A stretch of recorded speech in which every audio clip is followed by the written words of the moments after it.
Hey, welcome back on my YouTube, ladies and gentlemen, to another episode of College Ball with J-Dog. Today, we're talking balls. We're talking Bama. Third Saturday in October. We're going to talk about some keys to victory. We're going to compare Ty Simpson, Joey Aguilar, compare some stats that I think are big in this game. And it's still Bama Hate Week. Buck Bama. We ain't listening to the band, Alabama. We ain't watching Roll Tide Willie. We ain't doing none of that. Anything associated with Alabama, we're not worried about this weekend. Ladies and gentlemen, before we get started, y'all do that YouTube stuff for me. Hit that thumbs up. If you hate Bama, I don't care if you're a Vol fan, a Georgia fan, an Auburn fan, LSU, Kentucky, South Carolina, Texas, A&M, the list goes on and on. If you hate Bama or you're a Vol fan and you're going to go buy you a cigar for Saturday, hit that bell, subscribe to the channel, help me grow it. Get in that comment section. Let's get into it, y'all. First things first, we're going to talk about General Neyland and Bear Bryant. Y'all tell me, who was the better coach? You got General Neyland 5-0-2 against Bear Bryant 0-5-2. Neyland won in 46. Neyland won in 47. They tied in 48. Nobody scored a damn point. Neyland won in 49 6-0. 1950 7-0. 51 28-0. 52 they tied. Paul Bear Bryant even said, General Neyland, y'all, is one of the most underrated, disrespected coaches in college football history. Bear Bryant, before Nick Saban, Bear Bryant got all the credit in the world for being the greatest football coach ever. But even he would tell you that General Neyland was the best coach he's ever seen. He learned everything he knows from General Neyland. So who's the greatest coach in college football history? I'm going to go with General Neyland, the one who taught the guy that everybody thinks is the best and had a 5-0-2 record against him. I just want to throw that out there and start the video. Tennessee, Bama. The hate's real. I don't hate no individual player, but damn, I hate Alabama, the team, y'all. And hate's a strong word, but when it comes to this one, it's not a strong enough word. That's how bad I dislike them. Let's go. Let's check out Ty Simpson, Joey Aguilar's number. Let's discuss it, y'all.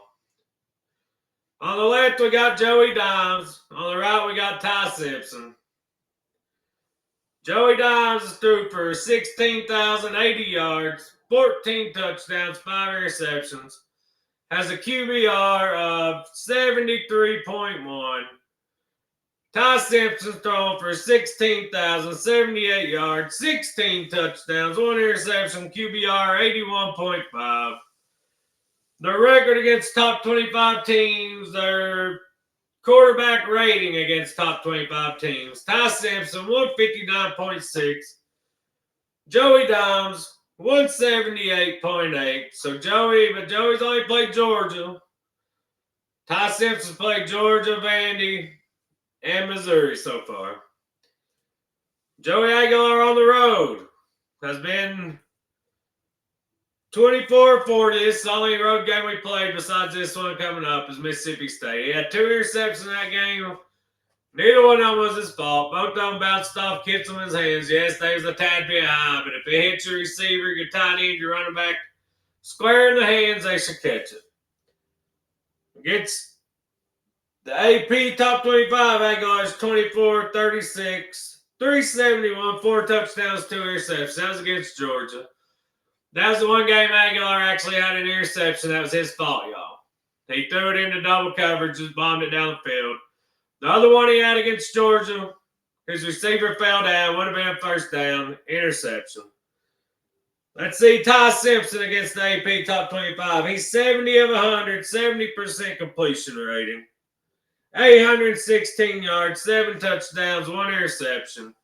That was against Vandy. It was just as good as a punt. It was third down. He threw it about 35, 40 yards down the field. Vandy intercepted it. Ty Simpson's been playing great ball. Joey Aguilar been playing great ball. Who has the advantage against the defense? Tennessee's defense has struggled against the pass. It ain't no secret. Losing Ricky Gibson after already not having Jermon McCoy has hurt. Colton Hood's played really good. Ty Redmond, he's getting baptized in the fire, y'all. Every week in the SEC as a lower 3-star player. He gets a few wins. He has a few losses, y'all. Against Georgia, Georgia picked on him from kickoff till the clock hit 0, y'all. Good coaching by Kirby. I've not heard nothing on Jermon McCoy this week. Last week we thought he was coming back. They said he had a little knee swelling. Damn, if there's ever a week for you to come back, Jermon, it'd be this week. You still got half the season ahead of you. Secure your draft stock. If that knee is back to where it should be, let's say a quick prayer, y'all. Please, baby Jesus, let Jermon McCoy be healed and play in this game. Amen. I'm just kidding, y'all. I know Jesus don't care about football. It's a joke. Don't take it personal. I'm a Christian. Love God. Just trying to bring a little comedy to the show. Okay. So, Alabama, they do not get a lot of pressure on the quarterback, y'all.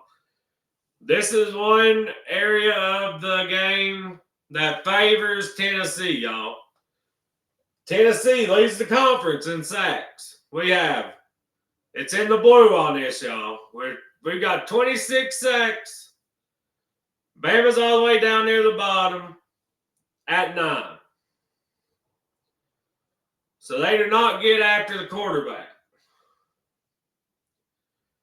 Oklahoma's got 22. That's with 10 in one game, y'all, against Auburn. They had 10 sacks. But Tennessee's best in the country at getting to the quarterback. Yes, their pass defense struggles.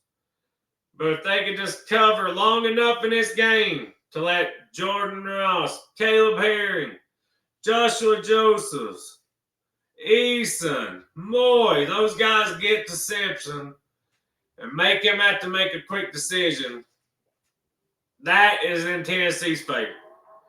Tennessee's offensive line has only gave up 3 or 4 sacks this year, y'all. And Bama don't get to the quarterback. I think Joey Aguilar will have time in the pocket to make plays in this game. I think Ty Simpson will be running for his life a lot in this game. That's a part of this game a lot of people have not talked about, y'all.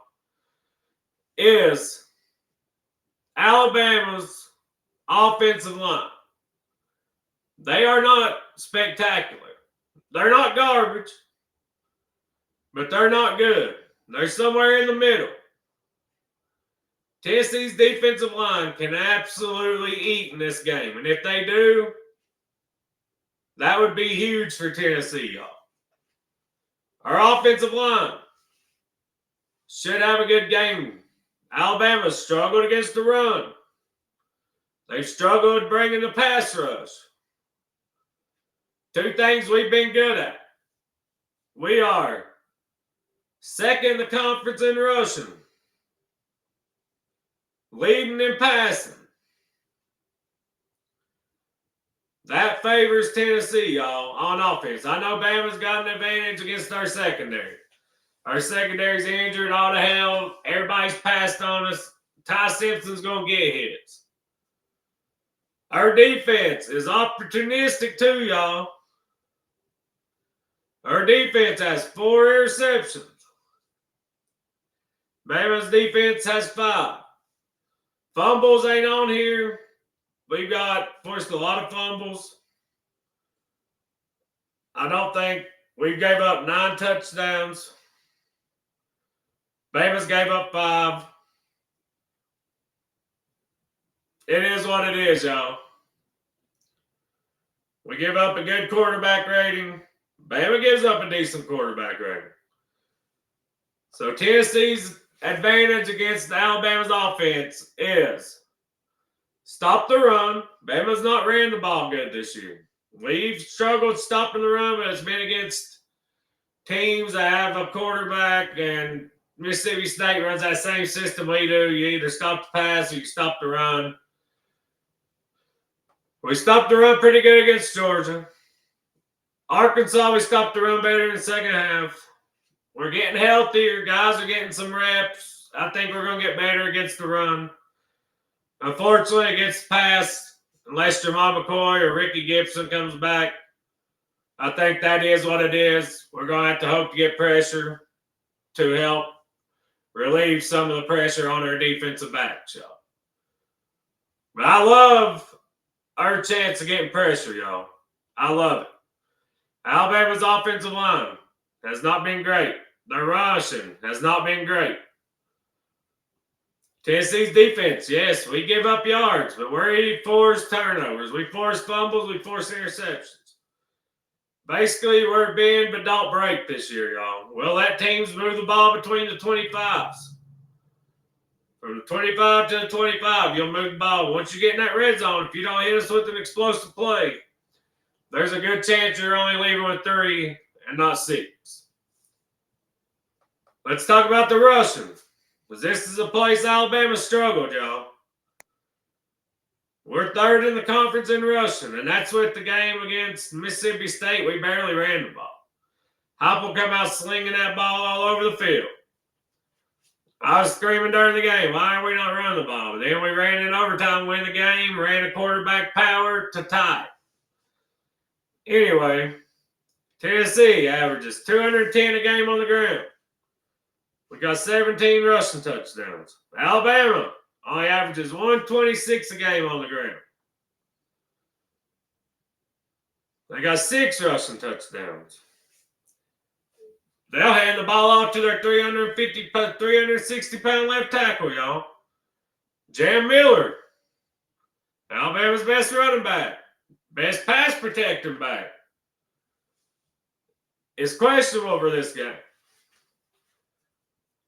Tennessee can run the ball, average 5-6 yards a carry, and make it to where Bama can't blitz Joey Aguilar, or where they have to blitz Aguilar, leave guys man-to-man out there. Tennessee can't eat in this game, y'all. I think this is going to be not as high scoring as the 2022 game. I think this game's going to be 1st to 40 wins, y'all. Everybody I've watched all week is not giving Tennessee a chance because of our defense. What people fail to realize, though, is that our offense is better than Bama's offense. Yes, Ty Simpson's been great. But Alabama has not been able to run the ball to save their life. Tennessee can. And we got a quarterback that's threw for more yards than Ty Simpson. Aguilar protects that ball. We got the run game going. We're rushing about 150, throw for about 250, 300. We're in this. I'm not saying we're going to leave Tuscaloosa with the win. I ain't making no predictions till tomorrow. Thursday's the prediction show. But this game's going to be a damn dogfight. If you think anything otherwise, give me some of what you're smoking. Because Bama's not been killing people, y'all. Yes, they did beat Vandy by, 16? But it was 9 points with 50 seconds left, and Bama ran a 20-yard run with Vandy just trying to stop them, make the score look better. A garbage touchdown. So they beat Vandy decent, beat Missouri by 3, beat Georgia by 3. Tennessee should have beat Georgia by 3 too. We missed the field goal. Missouri had their chance. Tennessee has the #1 scoring offense in the country. Can you believe Tennessee has the #1 scoring offense in the country? Because I can't. Let's talk about this right here. Look. Tennessee watched its quarterback one leave the day before the orange and white game. It's got 4 new starters on the offensive line. Lost the SEC Player of the Year, their running back, Ty Simpson. Lost its 3 top receivers. 6 games into the season, all they've done is have the #1 offense in the country. That's it. That was a question mark all offseason. Everybody thought the defense was going to be great. We didn't account for injuries. We didn't think Gibson was going to get hurt. We thought McCoy would be back. But everybody doubted Tennessee's offense this offseason. Even some Vol fans did. I was on here saying, I thought Joey would be good. I think the offense would be fine. Now, did I think we'd be the #1 scoring offense in the country? Maybe not. I thought about top 10. Yes, there's still a lot of season to go. But this team out here reminds me of the 2022 team, y'all. And Joey Aguilar has exceeded my expectations. I thought Aguilar would be good. He's been great. Ty Simpson has exceeded my expectations too. I thought he would be more of a game manager. Ty Simpson has been a great quarterback. I'd have him and Aguilar as 1 and 2 in the country. Whoever plays better in this game gets the top spot in my eyes. Whoever wins this game, whichever quarterback plays better, not necessarily wins. Because there's a scenario where Aguilar goes down there. He outplays Simpson. We lose. There's a scenario where Simpson outplays Aguilar. Tennessee runs for 250, and we win. But whichever quarterback plays best Saturday should be #1 in the Heisman race, in my humble opinion. And that's unbiased as it gets, too. Aguilar's played his ass off. Ty Simpson played his ass off. It's the 2 top passers in the damn conference going neck and neck at each other Saturday. Y'all, I cannot freaking wait. I'm so fired up for this game. Don't forget, it is Bama Hate Week. Let's get off topic for a second. Buck Bama, like I said earlier, if you hate Bama, I don't care if you're a Vol fan, Auburn fan, whoever you pull for. If you hate Bama, you're watching this. Give me a Buck Bama in the damn comment section. Subscribe to the channel. Help a fellow Bama hater out. I appreciate it. Let's keep this thing rolling, y'all. I'm going to give you the keys to victory for each team here, y'all. The keys to victory for Alabama. Stop the run. Make Joey Aguilar have to beat you through the air. I know that sounds like a bad recipe, y'all. But Bama did do decent against Missouri. Missouri still had like 150 yards. They shut Ahmad Hardy down pretty good, but Bo Preview had like 50, 60. They had like 150 total. You have to keep Tennessee under 200 yards rushing. Because if we're running the ball at will on you, and you got to bring 7, 8 into the box, we're going over your head to Matthews, Staley, Brazel. It don't matter which one. I watched Crane and Company the other day, y'all, and they was talking about Damani Jackson. And dude said that he's a first-round NFL pick. He's got burned every damn single week. They was talking about him being Alabama's best corner, that he can shut down Brazel by himself. Even the Alabama fans in the comment section was like, have you not watched Alabama play? Because he's one of the worst cornerbacks we got.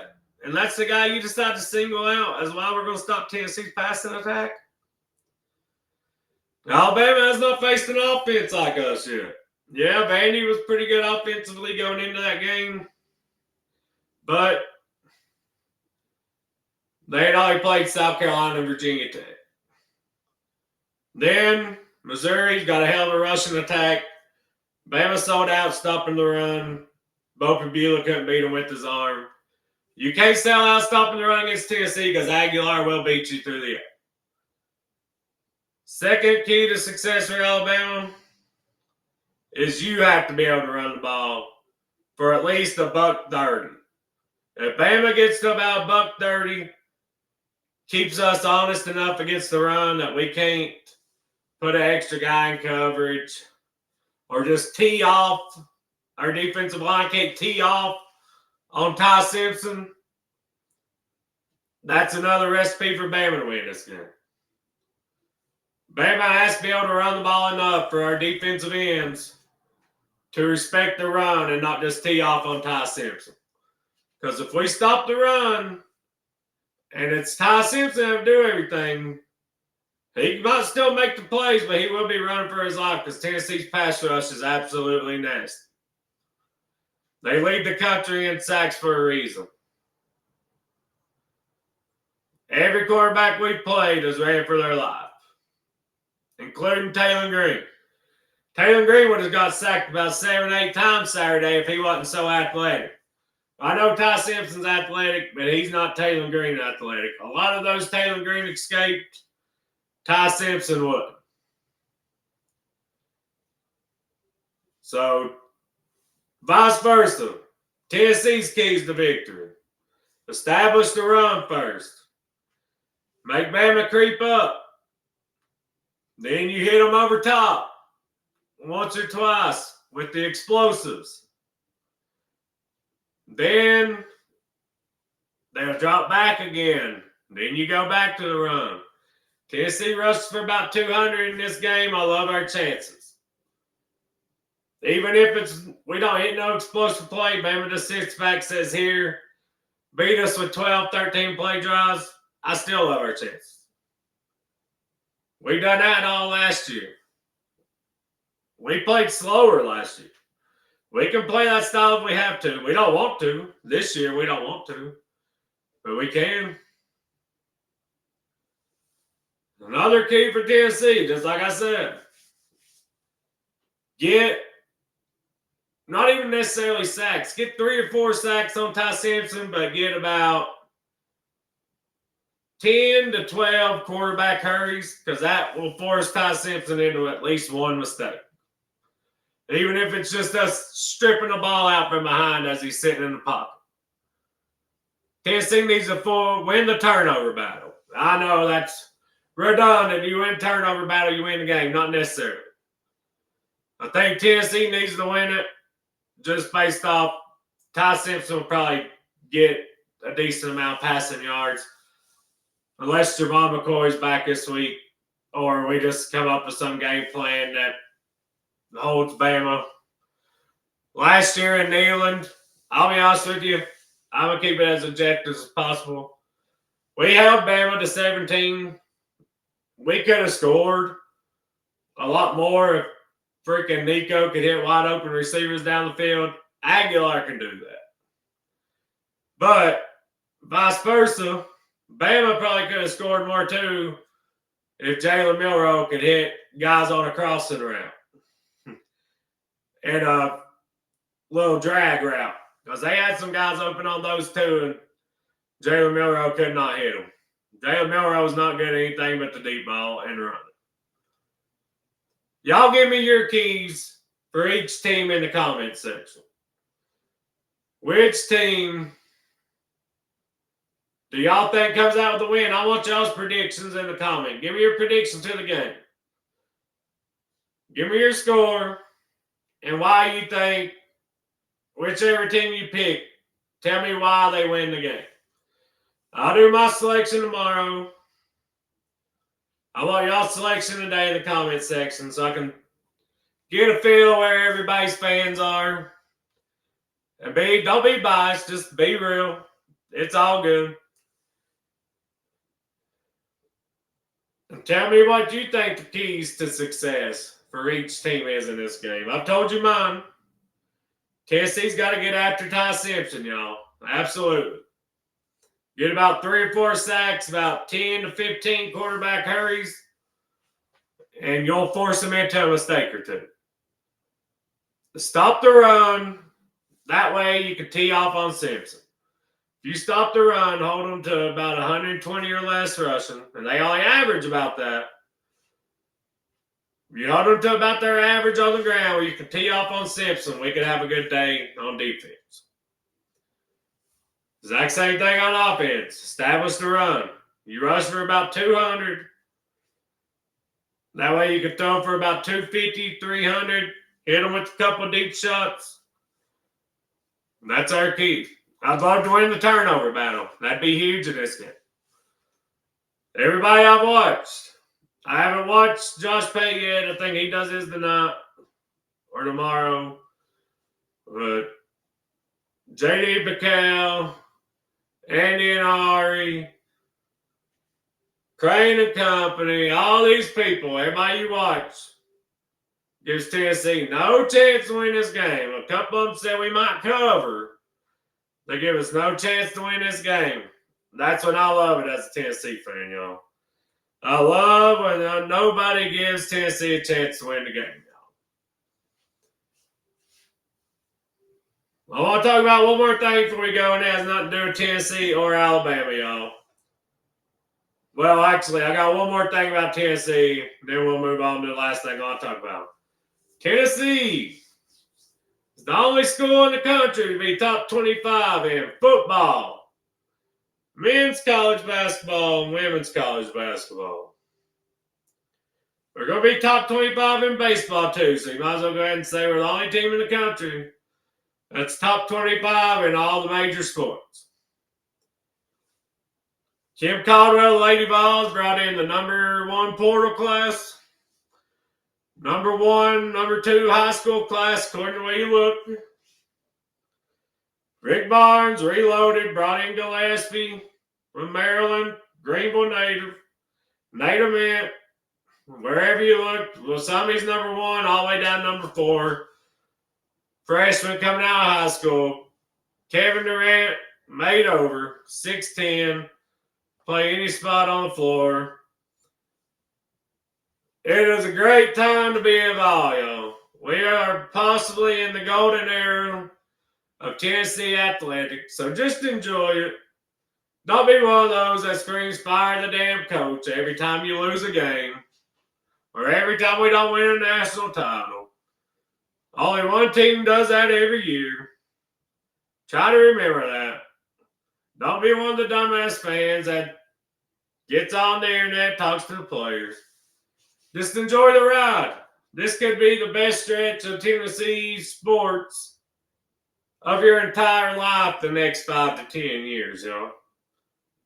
So enjoy Danny White, enjoy Josh Heupel, enjoy Rick Barnes, enjoy Kim Caldwell, enjoy Tony Vitello. Last thing I want to talk about is this comment from Brent Venables before we get out of here, y'all. I know it's not balls, not third day or Saturday in October related, but Brent Venables on playing in the SEC and it being one possession league. This isn't the old Big 12 days where Oklahoma destroys everybody every single week except one game a year, meaning against Texas. Brent Venables lost 8 conference games in 2 seasons in the Big 12, y'all. And he has the nerve to sit there and talk about the SEC's not the Big 12, where Oklahoma whoops everybody's ass. Brent Venables had a good season so far. The Texas game is not good. Their schedule, they still got 5 top 25 opponents coming up, y'all. And he wants to take a shot at the Big 12 when he lost 8 conference games in 2 years there. Venables better hope they win some games is all I'm going to say. They need to win bad. Because he's had, 2 or 3 losing seasons at Oklahoma. They're not going to keep putting up with that. That's the show for today, y'all. Y'all give me your third Saturday in October score predictions in the comment. Tell me why you think which team wins. Like I said, Buck Bama. Bama Hate Week. If you hate Bama, subscribe to the channel, even if you're not a Tennessee fan. I do all college football too. I appreciate y'all tuning in. God bless you, and go Vols.